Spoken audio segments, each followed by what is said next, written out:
All right, welcome back everybody for another edition of Calhoun County's Most Wanted, the program where you get to help make Calhoun County a better and safer place by helping us lock up the bad guys. I'm Chris Wright along with Chief Deputy John Garlick from the Calhoun County Sheriff's Office. Good to see you, John. Good to see you. Good to be here again. A quick reminder, public service announcement here for anybody watching that may have forgotten it. This weekend, Mother's Day, if you haven't taken care of Mom yet, make sure you don't just be running into the drugstore at the last minute to get pick some up Xanax something. for Mom? What? No. Flowers for Mom. Go to the florist or that thing that's online. And the mother of your children as well. That too. All those mothers that you know. Take care of them. Don't let them be an afterthought at the last minute. No, and make sure you call your mama on Sunday. Do you do the dinner out for Mother's Day? A lot of people do that, but we always try to avoid the crowd. My parents are 94 this year, and they're in Connecticut, so we don't do the dinner out thing, but we do call. My sister and I call. Sometimes my brother calls. He's kind of out there. He may call a little while later, but All right, well, you guys have been doing some calling, and we greatly appreciate that as we continue to add more people to our lineup and show more people that are taken off the list because you helped us find them. yes, and we arrested a whole bunch of people, 7 people, bringing our count to 4,167 people brought to justice because the people of Calhoun County were paying attention, and that's what we need. And that doesn't even include the solved crimes. That's just the individuals that we were looking for. Right, we don't post, you know, the Crime Stoppers section that we do, we get information on that, and we really don't talk about how those cases get resolved, but we do get a lot of good information, and we need more, of course.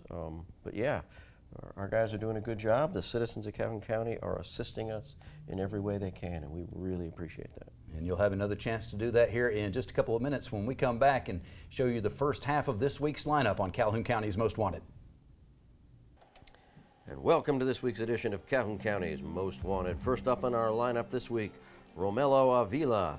Mr. Avila, last known to be living in Ohatchee, he's wanted for possession of a controlled substance ×2 and bond revocations on possession of a controlled substance, use and possession of drug paraphernalia, reckless endangerment, attempting to elude, and resisting arrest.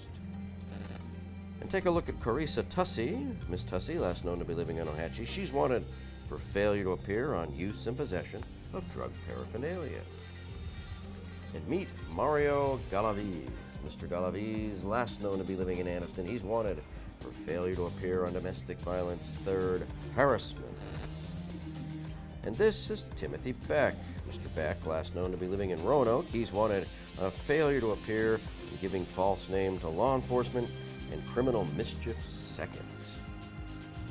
And take a look at Michael Johnson. Mr. Johnson, last known to be living in Anniston, he's wanted for failure to appear on felony domestic violence #3 assault. And meet Joseph Burton. Mr. Burton, last known to be living in Anniston, he's wanted for failure to appear on distribution of a controlled substance. And last up for the first half of our lineup, Charles Everett. Mr. Everett, last known to be living in Anniston, he's wanted for failure to appear on possession of a controlled substance and use and possession of drug paraphernalia. And that's it for the first half of our lineup. Stay tuned for the second half later in the show. All right, we'll have some more bad guys for you here in just a few minutes, but John, we've got some amazing musical talent joining us right now. We do. Amazing musical talent. Jenny Wall and Christopher Henley. Yep. And Hi. we're here to talk about a concert that's coming up, but the group that's performing this concert and going out on tour, you were part of the group previously as a youngster, weren't you? And now you're helping to lead new youngsters off into the first big tour. Yes, I joined the choir probably in 2011, I think, in the fall of 2011. When you were? Oh, I don't know how old I was then. 15? 16 or 17, somewhere in there. And now you're well on your way to working on a master's, and just, I don't want to brag on you too much and may embarrass you on the show, but he really is accomplishing some great things musically and making a name for himself. in the area and around the country, really, in some ways. So we're proud of you, Krista. Very proud. We are very proud. A rare talent, and to be from here is yay for us to be able to brag about you. And Jenny, I know that you're extremely proud. I am very proud of this young man. He's brilliant. As you said, he is a very gifted organist. He's just graduated from the University of Alabama in performance of the organ, and is looking to head off to grad school in the fall. I wrangled him in this year as an intern and sort of gave him the title of assistant director because I desperately needed him to join me as administrative help, as well as just helping us with all the duties of keeping the choir going. We are embarking on our very first tour with this choir after this is I think we're finishing up our 14th year with this group. So this is our very first time to venture out. All right. Well, Yeah. as people are watching the show tonight, we're pre-taping the show, and as people are watching this, they may be getting back from the concert that is held tonight, here Tuesday night, here in town, and then that show is going to be going off for other folks to enjoy as well. Great. So tell us a little bit about the choir. This choir, I am the founder and director of this choir. We are a group of about 38 homeschooled children from all around, not only Calhoun County, but 3 other counties, Etowah County, Cleveland County, and Talladega. And they range between the ages of 7th and 12th grade. So it's a middle school, high school mixed choir. As I said, we have about 38 members, and very proud of this group. Musical education is so important. Study after study after study shows that not only does the musical education help you musically, it helps you learn all the other subjects, especially I think math is it really impacted by it, and just your quality of life in general. Yes, sir, that is right. I tell the parents that of the kids that join us that a program such as this will make their child a better person. It'll make them a doctor, a better lawyer, a better teacher, a better father, a better mother, a better human being. And I'm very much on board with that concept. And really, if our viewers haven't heard this choir, they really should, because it's amazing. The very first time I heard them, I sat at the back of the hall and closed my eyes, and all of a sudden these middle school and high school kids transformed into this huge adult choir. That's because you were dreaming. I was dreaming. I was dreaming of the wonderful music, but it was really amazing. You just close your eyes and listen to the music, and they are transformed into one of the best choirs you've ever heard, regardless of where, and it's beautiful. Thank you very much for that. So where's the tour going to take you? Washington, D.C. We are going to storm the capital of the United States. Whoa! That is our That's- goal. We will be 100 and remembered. some odd years we haven't done that from here. Okay. We have a mission. We're on it. All right. Yes, sir. Very cool. We leave on the 27th of May, and we will, as I said, we will tour the capital throughout. The kids will sing, but they will also have a great time. We're going to be touring several historical Have you ever places. seen The Sound of Music? I have not. Movie. I've seen bits and pieces. I've never sat down and watched it all. So when the kids are touring through Salzburg and they're all singing and dancing up the steps and singing those, Of course. that's the way it's going to be. And Nothing short of amazing will do. we're going to call the Secret Service. Well, we need to take a quick break. We'll be back to find out more, and we'll have the second half of this week's lineup when we return on Calhoun County's Most Wanted. And welcome back to the second half of our lineup. First up this half, Travis Gardner. Mr. Gardner, last known to be living in Anniston. He's wanted for failure to appear on possession of marijuana second and use and possession of drug paraphernalia. And take a look at Benjamin Martin. Mr. Martin, last known to be living in Talladega, he's wanted for failure to pay on theft of property second. And this is Amare Hall. Mr. Hall, last known to be living in Anniston, he's wanted for a probation violation on domestic violence second. And meet Terriona Heath. Mr. Heath, last known to be living in Anniston, he's wanted for failure to appear on burglary third and theft of property first. And we'd like you to meet Michael Simpson. Mr. Simpson, last known to be living in Anniston, he's wanted for probation violation on a possession of a controlled substance and receiving stolen property. And last up in our lineup this week, Tremarius Robinson. Mr. Robinson, last known to be living in Brookhaven, Mississippi, he's wanted for failure to appear on breaking and entering a vehicle and attempting to elude. And that's it for our lineup this week. If you know the whereabouts of these folks, please give Crime Stoppers a call at 256-238-1414. All right, we'll have some more crime fighting for you to do in just a few minutes, the Crime Stopper segment of the show, where we'll talk about some unsolved crimes that hopefully you have a little bit of information that we can use to solve those crimes. But right now we want to talk some more with Jenny and Christopher, who are getting ready for this big tour to embark, going to Washington, D.C. with local musicians here from our homeschooled kids in the area. And understand it costs some money to go to Washington, D.C. Absolutely, it does. We're getting some help from the Community Foundation, aren't we? Yes, so the Oxford Christian School Choir has partnered with the Community Foundation of Northeast Alabama. The president and CEO of the foundation, Jennifer Maddox, and I had a meeting in August of last year. It was actually just a coffee meeting, and we were just visiting, and it worked out. She asked, about the choir and about the tour, and she said, I think we might be able to help you. You see, OCS Choir is not a 501c3 not-for-profit, and we could never in that way allow or have any tax-deductible contributions made to us. So by partnering with the foundation as our fiscal sponsor, all of our donations go to the foundation, earmarked for OCS Choir, and then we get the benefit of that, and the contributor or the donor has a chance to write it off on their taxes. So the foundation provides financial security, and they ensure that every penny we spend is going towards charitable actions. Jennifer's pretty smart like that. She can figure out the ways to do things, and everything that she does, she's dotting the I's, crossing the T's, doing it right and for the right reasons. Absolutely, she's Very impressed incredible. with She's awesome. the work that she does, and I'm glad that you were able to make that connection there and get that going. Jennifer is excellent, and she makes sure that I dot my I's and cross my T's, or I'm in trouble. Put the little flags on the notes, right? Yes. So heading to the nation's capital, I'm sure, have you been before, both of you?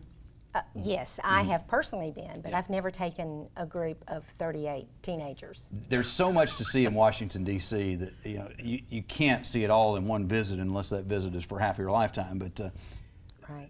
one of the things that really impressed me and made the biggest impression on me when I was there last was went in to one of the museums where they've got the actual flag that was flying when our national anthem was written.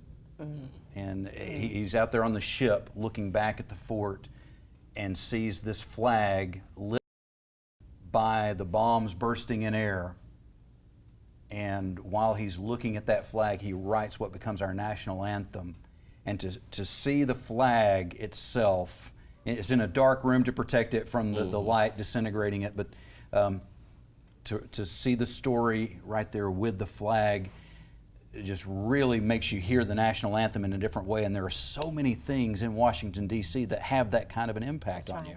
That's right. That's one reason we chose that particular place to go for the first tour. So these kids they're going to be sharing some beautiful music. They're going to have an incredible experience just with the trip with each other and with you, but also the experience of what our nation's capital has to offer. I think every kid in America should have that opportunity, if at all possible. Absolutely. Where are they going to be performing in D.C.? So we're still working out some of the specifics, but we will be performing at National City Christian Church, which is in Thomas Circle, Vale United Methodist Church in Oakton, Virginia, and also one of the unique experiences we have, and this came through a chance encounter with the Community Foundation. OCS Choir was invited to perform at the Foundation's annual banquet, and The guest speaker for that evening was Stephen Coleman, who is the executive director and president of Washington Parks and People, which is a not-for-profit that owns and operates several parks in the area. And I had a chance to speak with Mr. Coleman after the concert, and he heard our choir, and he said, when he found out we were going to DC, he said, why don't you come and sing at one of our parks? So we don't know which of the many parks we'll be performing at, but they're going to let me know hopefully this week. And then we are also working on getting a permit to sing. You can't really sing at a monument without going through multiple hoops and 3 to 4 months of security clearance. But we will be performing around the monuments. And we'll also be visiting several historical sites, Mount Vernon. We do have a White House tour and a U.S. Capitol tour. Several museums, the Botanical Gardens, the National Zoo, all of the fun things. And we'll also be engaging in a few service projects, such as handing out food to homeless people in the Herndon, Virginia area. As well as singing for them. Mm-hmm. Oh, very good. Yeah. Sounds like a full itinerary. Wow. It is very full. So lots to do, and if somebody wants to, you were talking about the way it's been set up for donations to help make the trip. Are you still accepting donations for that? Yes. Oh, yes. If you want to make a contribution, make it through the Community Foundation of Northeast Alabama. You can find the website, yourcommunityfirst.org.